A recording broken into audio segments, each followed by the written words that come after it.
आपने व्यवस्था बुलाई है, क्या प्रमुख विषय क्या है आपका? देखिए, प्रमुख विषय ये है कि महामना की ये बगिया जो आज से 100 साल से ज़्यादा समय पहले स्थापित की गई थी, आज उसके मूल्य और उनका एग्जिस्टेंस खतरे में है। और वर्तमान के कुलपति महोदय नियम जो कायदे कानून बना है, जो हमारे पार्लियामेंट से पास होते हैं, जो हमारे सक्षम संस्थाओं द्वारा बनाए गए हैं, अधिकारियों द्वारा बनाए गए हैं, उनका घोर और खुलेआम उल्लंघन कर रहे हैं। यहाँ जो बनारस हिंदू यूनिवर्सिटी में नियुक्तियाँ हो रही है, नियुक्तियों में खुलेआम भ्रष्टाचार चल रहा है। जिसको मन होते हैं प्रमोट कर देते हैं, जिसको मन होता है नियुक्त कर लेते हैं, और ये मनमानी चल रही है। किन विभागों में हुआ? सभी पूरे मतलब ये मेडिकल नॉन मेडिकल दोनों विभागों में चल रहा है। अभी देखिए कि एक मामला जिस पर कि लोग पूछ रहे हैं कि गैस्ट्रोएंटरोलॉजी विभाग के सारे जो हैं वो प्रमोशन के लायक नहीं पाए गए। अब ये तो विश्वविद्यालय के खुद के ऊपर प्रश्न उठ जाता है कि उनसे पहले जो जिन्होंने उनकी नियुक्तियां की है, या तो वो गलत हैं कि अक्षम व्यक्तियों को उन्होंने नियुक्त कर लिया है, या फिर वो गलत हैं जो आज कर रहे हैं। और आज वाले क्यों गलत हैं, इसके पीछे तर्क ये है कि मेरे पास सबूत हैं जिसमें कि कुलपति महोदय ने मेरे विभाग में मेरे पूर्व विभागाध्यक्ष प्रोफेसर डॉक्टर धर्मेंद्र जैन द्वारा किए गए 2.56 करोड़ की खरीद में अनियमितताओं के बाद भी उन्होंने वेंडर्स को मेरे ऑब्जेक्शन के बाद भी पेमेंट कर दिया, अपना एक्स्ट्राऑर्डिनरी पावर यूज़ करते हुए। ये खुलेआम वाइस चांसलर साहब का भ्रष्टाचार को समर्थन है, और जिसका मेरे पास एविडेंस है। जब चाहें, जब आप कहेंगे मैं आपको दूंगा। उनको भेज चुका हूँ, मैं कई बार भेजा। उस समय कौन वाइस चांसलर थे? कब? जब पेमेंट हुआ था स्टाफ पावर लगा करके जांच के दौरान? नहीं, पेमेंट तो यही इन्होंने किया है ना। जी हाँ, वर्तमान के बारे में कर रहे हैं। वर्तमान कहा कि नियुक्तियों में क्यों भ्रष्टाचार के क्या इनडायरेक्ट एविडेंस है, तो क्योंकि ये भ्रष्टाचार के पहले स्थापित अपराधी हैं जिनके विरुद्ध में कागज है मेरे पास कि इन्होंने अपने पद का दुरुपयोग, कलम का दुरुपयोग कर इन्होंने ऐसे वेंडर्स को पेमेंट कर दिया जिसके विरुद्ध जांच चल रही थी, और जिसमें जांच रिपोर्ट में बताई कि अनियमितताएं हुई है। और जो जांच रिपोर्ट अभी मैं दिखाऊंगा आपको, जो आए हैं उन्हीं के यहाँ से, उन्हीं के रिकमेंडेशन पर रजिस्ट्रार साहब के द्वारा मेरे पास भेजा गया। और वो अगर जो पढ़े लिखे लोग हैं उस पर ही अगर आप ये रूल लगा देंगे जहाँ वो बोल ही नहीं सकते हैं, तो विश्वविद्यालय में कोई भी विचार कैसे फ्लरिश होगा, कुछ नए आइडिया कैसे होंगे, नए कानून कैसे बनेंगे? जो अभी आपने बनाया वो कहाँ से आपने बनाया, या ऐसे ही हमारे जैसे पढ़े लिखे प्रोफेसर्स के बात विवाद से ही आपने कानून में बदलाव किए हैं? अगर उनको बोलने के ही उसको देशद्रोह में सबको ले आएंगे, सबको डिसिप्लिन अनडिसिप्लिन बिहेवियर में आएंगे, तो वो पढ़ाएंगे क्या, बोलेंगे क्या? और लोगों का अत्याचार, यानी कि आप राजतंत्र स्थापित करना चाहते हैं, यानी आप देशद्रोही हैं, आप देश का डिसइंटीग्रेशन चाहते हैं, आप विश्वविद्यालय के विरोधी हैं, आप विश्वविद्यालय को खत्म करना चाहते हैं, आप विश्वविद्यालय के सोच को खत्म करना चाहते हैं, आप महामना के सोच को खत्म करना चाहते हैं, जिस सोच के साथ एक मजबूत देश के निर्माण की नींव रखी गई थी। आप पेड़ों को काट के इस नींव को हरा रहे हैं। आप भ्रष्टाचार फैलाकर खुलेआम भ्रष्टाचार और भ्रष्टाचारियों के साथ खड़े हैं, और आप मेरे जैसे व्यक्ति को भ्रष्टाचार में जो अंकुश लगाता है उसको जहाँ जहाँ आपको ज़रूरत होता है रास्ते से हटा देते हैं। अभी आपने 55 दिनों तक मेरा अपॉइंटमेंट, ये जो आपको लेटर मैं पढ़ के बताता हूँ, ये तीनों लेटर आपको समझना बहुत ज़रूरी है। ये मेरा अपॉइंटमेंट लेटर है जिसके द्वारा मेरी नियुक्ति हुई थी, इसको आप देखिए। अपॉइंटमेंट लेटर है, इसकी आप नियुक्ति देख लीजिए। इसमें लिखा है कि मेरी नियुक्ति 1/8/2021 से होगी और 3 वर्ष के लिए होगी। 3 वर्ष साधारण कार्यकाल में आज यानी 31 जुलाई को पूरा हो जाता, लेकिन इसके बीच में आपने उंगली की। वो क्या किया आपने? 24 मई 2024, ये दूसरा लेटर है आपका, जब आपने मुझे गलत तथ्यों के आधार पर ये कह के कि मैं उपलब्ध नहीं हूँ, जबकि इसी रूम में मैं 24 घंटा उपलब्ध था। मेरी ड्यूटी तो 8 घंटे की होती है। मैं मरीज को भी देख रहा था और कार्य भी कर रहे थे, जो रिकॉर्डेड हैं मेरे जितने भी ऑफिशियल रिकॉर्ड हैं सब में रिकॉर्डेड है। इसके बाद आपने मुझे हटा दिया। तो आपने हटाया, मैं छुट्टी पर नहीं गया था जिसके लिए मैं कह रहा हूँ कि मुझे एक्सटेंड कर दीजिए। और जब किसी का ये आपका ये रूल तब अप्लाई होगा जैसे मेरी नियुक्ति किसी उम्र के साथ होती, जैसे मैं जो सर्विस में आया हूँ तो 60 साल या 65 साल में कोई आदमी का जो रिटायरमेंट होता है, ये रिटायरमेंट की बात नहीं है, अपॉइंटमेंट है एक खास समय के लिए, और उस समय के पूरा होते बगैर यहाँ एज का लिमिटेशन नहीं है, समय का लिमिटेशन इसलिए होगा इसमें एप्लीकेबल। वो तब होता जब मेरी कोई गलती होती, आपकी गलती है, आपको उल्टे 2 साल के लिए बढ़ा देना चाहिए क्योंकि आपको पनिशमेंट मिलना चाहिए। ये 55 दिन क्यों, आपको 2 साल के लिए बढ़ा देना चाहिए, आपने गलती की ना मेरे साथ, आपने अत्याचार किया, आपको पनिशमेंट मिलना चाहिए। और सीसीएस रूल कहते हैं कि आप लगाएंगे, भाई मेरे ऊपर तो आप लगा देंगे, आप पर कौन लगाएगा, आप पे कौन लगाएगा? विश्वविद्यालय के कुलपति महोदय पर वो इतने जो भ्रष्टाचार आप कर रहे हैं, आप भी तो उसी सीसीएस रूल के आधार में आपके ऊपर भी कानून है, आपके ऊपर कौन लगाएगा, आपको कौन हटाएगा? आप ये भ्रष्टाचार मिसबिहेवियर में कौन, उससे भी गंभीर आरोप है, ना सिर्फ मिसबिहेवियर है, इस विश्वविद्यालय की मूल संरचना को खत्म कर रहे हैं, इसका निजीकरण कर रहे हैं, ये तो संगीन धारा है, इसमें तो जेल जाएंगे आप सीधे। तो आप पर वो सीसीएस रूल कहाँ है? आप पे कौन लगाएगा CCS rule? Equality before law ये कहाँ है प्रिंसिपल? कानून के समक्ष बराबरी का कहाँ है अधिकार?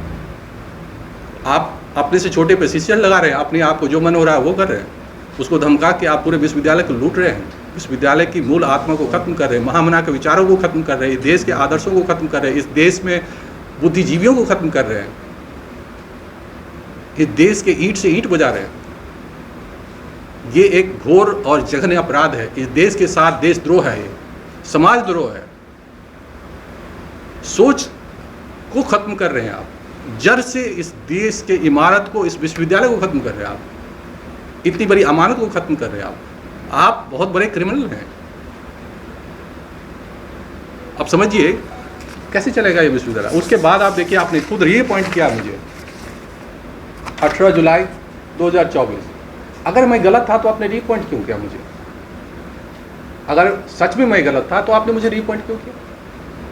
और अगर आपने रीअपॉइंट किया तो मुझे फिर 55 दिन का एक्सटेंशन क्यों नहीं दिया? फिर से आपने डॉक्टर विकास अग्रवाल को 29 तारीख को यानी परसों कैसे कह दिया कि वो फिर होगा? इसलिए होगा क्योंकि आपने इंटरव्यू फिक्स कर रखा है, और किस डेट में? 31 जुलाई तक नहीं, आज तक नहीं रखा, 1, 2, 3 को रखा। क्यों? तब तक आप मुझे हटा देते गलत तर्कों के आधार पर। क्या 3 साल हो गया है और वही आप कर रहे हैं। मेरा 55 दिन अभी और बाकी है, और आप 1, 2 और 3 तारीख को जो इंटरव्यू फिक्स किया है, ये साफ आपकी मंशा दर्शाती है कि आप नियुक्तियों में भ्रष्टाचार करना चाहते हैं। उस समय भी इसलिए हटाया मुझे रास्ते से जब उस स्क्रीनिंग हो रहा था। अब फाइनल सिलेक्शन में भी आप इसलिए हटाया है क्योंकि आप नियुक्तियों में भ्रष्टाचार कर रहे हैं, और इसके आरोप विश्वविद्यालय के कई जगह से, कई यूनिट से उठ रहे हैं। और अगला आंदोलन पूरे भ्रष्टाचार जो बीएचओ में चल रहा है, ना सिर्फ नियुक्तियों में बल्कि कायदे कानून में, बल्कि यहाँ के जो जैसे हमारे समय में जब मैं आंदोलन कर रहा था तो यहाँ के प्रोफेसर 93 प्रोफेसर ने हमारे समर्थन में मानवीय अपील की थी कि लोगों को बेड मिलना चाहिए, और उन्होंने उनके ऊपर सीसीएस रूल के विरुद्ध कार्रवाई की। लेकिन CCS rule Banaras Hindu university या किसी भी सेंट्रल यूनिवर्सिटी पे लागू ही नहीं होता। ये मैं नहीं कह रहा हूँ, ये इलाहाबाद हाईकोर्ट का जजमेंट कह रहा है। Doctor Suchitra versus union of India के केस में, ये केस नंबर भी मैं आपको बताता हूँ, वो कोई लिए थे, दिए क्या? हाँ, ये नीचे में लिखा है,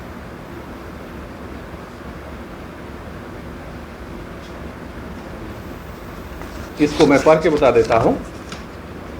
ये है doctor Suchitra Mitra and others versus union of India. Writ petition है, writ type A number 4178 of 2015। और वो कहता क्या है, वो अंग्रेजी में लिखा है, तो मैं अंग्रेजी में पढ़ के आपको बताता हूँ कि क्या कहता है। वो कहता है, the professor of the university are neither member of a service मतलब सीसीएस का मतलब होता है जो आईएएस ऑफिसर वगैरह होते हैं ना, उसके ये रूल हैं। तो वो कहता है कि ये मेंबर उस मेंबर के सर्विस के अधिकारी नहीं हैं, nor do they hold a civil post, civil servant नहीं है, ना ही कोई सिविल पोस्ट में हम लोग हैं, हम लोग प्रोफेसर हैं under the union, nor they are in the service of local और अदर अथॉरिटी। हम लोग लोकली कहीं अथॉरिटी में नहीं हैं, हम लोग विश्वविद्यालय के अधीन हैं जो ऑटोनोमस यूनिवर्सिटी है। CCA rules would therefore have no application to the central university। कहता है इसलिए ये जो CCS रूल आप लगा रहे हैं ये किसी भी यूनिवर्सिटी पर लागू नहीं होगा, यूनिवर्सिटी प्रोफेसर सेंट्रल यूनिवर्सिटी पे लागू नहीं होगा। जब ये माननीय इलाहाबाद हाईकोर्ट का निर्णय है तो क्या ये कानून से बड़े हो गए हैं? बने हो गए, सच में बड़े हो गए, क्योंकि वो लगाए उन्होंने। मुझे भी धमकी दी थी, 3 धमकियां दी, तो तीनों का जवाब मैंने दिया उनको। और मैंने कहा कि CCS रूल अगर आप लगाएंगे, एक तरफ आप विश्वविद्यालय के प्रोफेसर को CCS रूल लगा रहे हैं, दूसरी तरफ आप अगर कोई विश्वविद्यालय के प्रोफेसर चुनाव लड़ने जाते तो आप उसे चुनाव लड़ने के लिए भी देते हैं। इसी बार लोगों ने चुनाव लड़े हैं, उस समय जब वो किसी पार्टी को भी ज्वाइन किया, किसी पार्टी से ही उनको टिकट मिला, पार्टी के सदस्य भी हो गया उन्होंने। CCS रूल से कोई पार्टी के सदस्य नहीं हो सकते। और ना सिर्फ चुनाव किया बल्कि सरकार की नीतियों का विरोध भी किया उन्होंने। वो अपने हिसाब से पक्ष और विपक्ष हो सकते हैं। तो आपके विरुद्ध केस करने भी गए, हाईकोर्ट में रिप्रेजेंट कर रहे हैं आपको, तो ये तो उठने वाला मामला है। और अगर आप नहीं सुनेंगे तो मैं भी कोर्ट जाऊँगा। मैं भी जो राष्ट्रपति महोदया हैं, जो विजिटर हैं हमारे, उसको रिप्रेजेंट करेंगे। वहाँ भी नहीं सुनवाई होगी तो कोर्ट जाएंगे, लेकिन आपको सज़ा तो मिलेगी ही मिलेगी। आपके जैसा व्यक्ति एक कुलपति के पद पर रहकर इस विश्वविद्यालय को मेरे रहते हुए तो खत्म मैं नहीं करने दूंगा। मैं जब खत्म हो जाऊंगा तब विश्वविद्यालय को आप खत्म कर सकते हैं। आप मेरी लाश पे ही इस विद्यालय को खत्म कर सकते हैं, मेरे रहते हुए तो कतई नहीं खत्म कर पाएंगे। आपका कार्यकाल समाप्त हो रहा है जी, कार्यकाल आज आपका समाप्त हो रहा है। मेरा कार्यकाल नियमतः 25 सितंबर को खत्म होता है। ये जबरन आज कर रहे हैं ताकि वो कल से भ्रष्टाचार में नियुक्तियां कर पाए। सर जो बीच में इन्होंने हटाया था, जो 55 दिन आपका है, हाँ वही मैं कह रहा हूँ ना, उसके आधार से सितंबर 25 2024 तक मेरा चलना चाहिए। लेकिन ये जबरन आज हटा रहे क्योंकि उन्होंने कल परसों और 3 तारीख को पहले प्रेजेंटेशन और 2 और 3 तारीख को नियुक्त कर रखा है। नहीं होगा तो अगर ये जो, और तीसरा जो हमारे यहाँ जो हमारे विभाग में उन्होंने क्या किया, जब हम आंदोलन कर रहे थे तो उसी बीच में हमको पद से हटा दिया गया। बताया क्या, मैं अवेलेबल नहीं हूँ, 24 घंटे इसी कमरा में अवेलेबल था। यही हेड का कमरा है, यही मेरा ऑफिस है, यही पेशेंट देखता था। आप लोगों ने रोज़ रिपोर्टिंग की, लाइव रिपोर्टिंग की, रात को की, दिन को की, सुबह को की, शाम को की, 24 घंटे आपने की। और उनका कहना है कि मैं हूँ ही नहीं। तो मतलब आपके साथ ज़्यादा सख्ती से जो है और काम किया है उस आंदोलन के दौरान? ये तो एक तो सख्ती थी और सख्ती के बीच में अपने खुद की भक्ति थी, क्योंकि उस समय जो हमारे विभाग में अपॉइंटमेंट होनी है उसकी स्क्रीनिंग कमेटी उन्होंने नियुक्त कर दी। उसके देखरेख जो है प्रोफेसर विकास अग्रवाल साहब के देखरेख में करवाया उन्होंने, और अपने जो मनचाहे कैंडिडेट थे उसको सेलेक्ट करवा लिया गलत मतलब आंकड़ों के आधार पर। और उनका राज खुल न जाए या उनको मैं ना होने दूं क्योंकि गलत है वो, मैं तो होने नहीं देता गलत, तो पहले मुझे साइड कर दिया उन्होंने। जैसे ही वो कमेटी ख़त्म हो गई फिर से अपॉइंट कर दिया मुझे। कितने लोगों की नियुक्ति की गई है? अभी होगी, कितने लोग? 4 पद हैं, कई अपॉइंट बहुत सारे एप्लीकेंट हैं हमारे विभाग में। 4 पद हैं और इंटरनल प्रमोशन भी हैं। तो इसके लिए ही आप अपनी नियुक्ति मुझे 18/7/2024 को किया है। ये सब आपने किया है और गलत तरीके से किया है। पनिशमेंट अगर किसी को होना चाहिए तो आपके विरुद्ध होना चाहिए, क्योंकि करने के बदला आपने मुझे मेरे 55 दिन के टेन्योरशिप को 3 महीने में खा लिया। ये तो गलत है ना। आप 55 दिनों में जो मैं और विश्वविद्यालय या जो संस्थान के विकास कर सकता, जो डिपार्टमेंट का विकास कर सकता, उसको आपने ऑब्स्ट्रक्ट किया ना मेरे विरुद्ध। मेरे कामों को रोका आपने ना, जबरन बाधा डाली ना मेरे काम में।